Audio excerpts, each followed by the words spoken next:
Hello friends, मैं संदेश स्वागत करता हूं आप सभी का इस नए यूट्यूब वीडियो में, जिसमें हम लोग एक छोटा सा टॉपिक डिस्कस करने वाले हैं जिसका नाम है टाइप्स ऑफ डिमांड। पिछले वीडियो में हमने मीनिंग, डेफिनेशन ऑफ डिमांड और concepts of demand that is individual demand and market demand पढ़े थे। अगर आपने वो वीडियो नहीं देखा होगा तो ज़रूर देख लीजिए। तो चलिए स्टार्ट करते हैं हमारे टॉपिक से, जिसका नाम है टाइप्स ऑफ डिमांड। लेकिन हमारा टॉपिक स्टार्ट करने से पहले मीनिंग ऑफ डिमांड रिवाइज कर लेते हैं। जी हाँ दोस्तों, नॉर्मल इंग्लिश में डिमांड यानी डिज़ायर कहा जाता है, विच मीन्स इच्छा। लेकिन इच्छा मात्र होने से हमारी डिमांड पूरी नहीं होती, इसलिए इकोनॉमिक्स की भाषा में कहा जाता है demand means desire which is backed by willingness and ability to pay. तो डिमांड वो है जहाँ डिज़ायर के साथ एबिलिटी एंड विलिंगनेस भी हो, मतलब इच्छाओं के साथ आपके पास कुछ पैसे होने चाहिए और वो चीज़ खरीदने के लिए आप राज़ी होने चाहिए, तभी ही डिमांड पूरी कर सकते हो। तो चलिए आगे बढ़ते हैं हमारे टॉपिक की ओर, जिसका नाम है टाइप्स ऑफ डिमांड। जी हाँ दोस्तों, इसे ध्यान से समझिएगा क्योंकि ये topic distinguish between define and explain और इसके एग्जाम्पल्स ऑब्जेक्टिव्स के लिए बहुत इम्पॉर्टेंट है। अगर कंसेप्ट क्लियर होगा तो ही आप ये सब अटेम्प्ट कर पाओगे। तो चलिए स्टार्ट करते हैं types of demand. There are 5 types of demand, that is direct demand, indirect demand, complementary demand, composite demand and competitive demand। ये जो प्रेजेंटेशन स्क्रीन पे दिख रहा है, ऐसे ही आप अपने आंसर का क्रिएटिव प्रेजेंटेशन अगर एग्ज़ाम में करते हैं तो आपका आंसर अट्रैक्टिव लगता है, साइज़ और लेंथ आपके आंसर की बढ़ती है और एग्ज़ामिनर को मार्क्स देने के लिए अच्छा लगता है। तो चलिए डिटेल में स्टडी करते हैं इन टाइप्स को। पहला टाइप है direct demand. It is the demand by consumer for goods which satisfy his want directly. Direct demand एक ऐसी डिमांड है जो किसी गुड्स के लिए कंज्यूमर द्वारा की गई हो, जो गुड्स उसकी वांट को डायरेक्टली सेटिस्फाई करे। मतलब जब हम कोई भी चीज़ डायरेक्टली हमारे खुद के यूज़ के लिए डिमांड करते हैं या हमारे कंजम्पशन के लिए डिमांड करते हैं तो उसे हम डायरेक्ट डिमांड कहते हैं। सेल्फ कंजम्पशन मतलब हम खुद के लिए यूज़ करने के लिए डिमांड करते हैं, then it is known as direct consumption.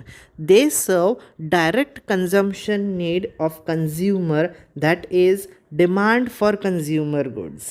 जी हाँ दोस्तों, कंज्यूमर गुड्स की डिमांड मतलब direct demand. For example, demand for sugar clothes by a consumer is direct demand.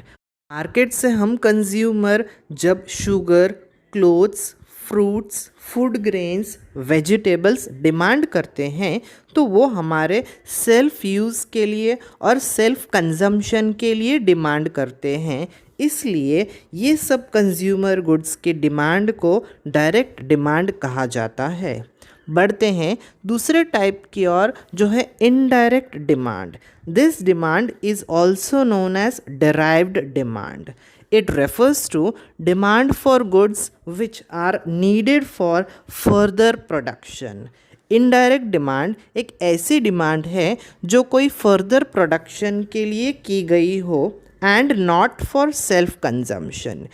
Hence, it is the demand for producer goods and so demand for all factors of production is indirect demand। मतलब जो भी चीज़ें हम production के लिए use करते हैं, जैसे लैंड, लेबर, कैपिटल, यहाँ पे raw material, machinery, labour etcetera, ये सब चीज़ें हम प्रोडक्शन के लिए यूज़ करते हैं और इन सब चीज़ों की डिमांड मतलब इनडायरेक्ट डिमांड।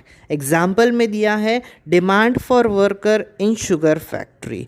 जी हाँ हाँ दोस्तों, अगर हम शुगर की डिमांड कंजम्पशन के लिए करते हैं तो वो डायरेक्ट डिमांड है, लेकिन शुगर फैक्ट्री में जब शुगर प्रोडक्शन के लिए जब वर्कर्स की रॉ मटेरियल की मशीनरी की डिमांड की जाती है तो उसे इनडायरेक्ट डिमांड कहते हैं।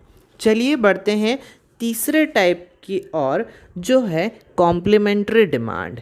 इस डिमांड को जॉइंट डिमांड भी कहा जाता है, बिकॉज व्हेन टू और more goods are demanded jointly to satisfy single want, it is known as complementary demand. जब दो या दो से ज़्यादा गुड्स एक साथ या एक वांट को सेटिस्फाई करने के लिए डिमांड किए जाते हैं, then it is complementary demand. For example, चाय।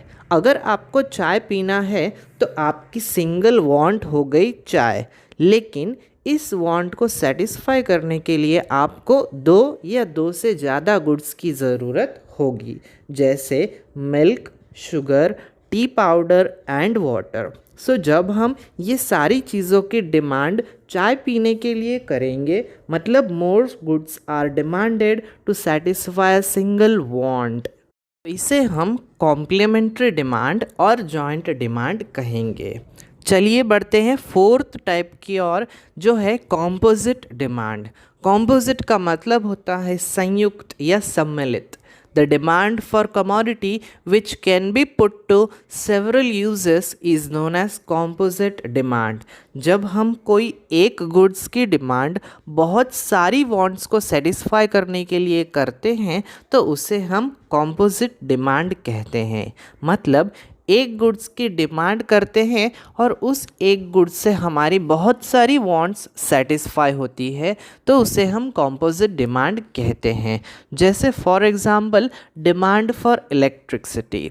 हम इलेक्ट्रिसिटी की डिमांड करते हैं हमारी बहुत सारी वांट्स को सेटिस्फाई करने के लिए। जैसे हम इलेक्ट्रिसिटी की demand lighting, heating, cooling, mobile charging etcetera बहुत सारी चीज़ों को सेटिस्फाई करने के लिए करते हैं, तो इस डिमांड को कॉम्पोजिट डिमांड कहा जाता है।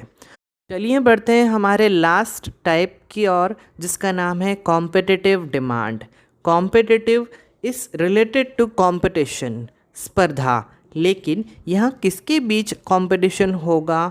सब्स्टिट्यूट गुड्स के बीच। Yes, it is the demand for those goods which are substitute for each other।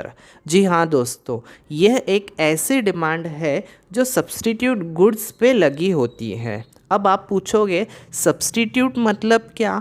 Substitute goods का मतलब होता है ऐसे गुड्स जो हम एक के बदले दूसरा, एक के जगह पर दूसरा गुड्स यूज़ कर सकते हैं। ऐसे गुड्स को सब्स्टिट्यूट गुड्स कहा जाता है।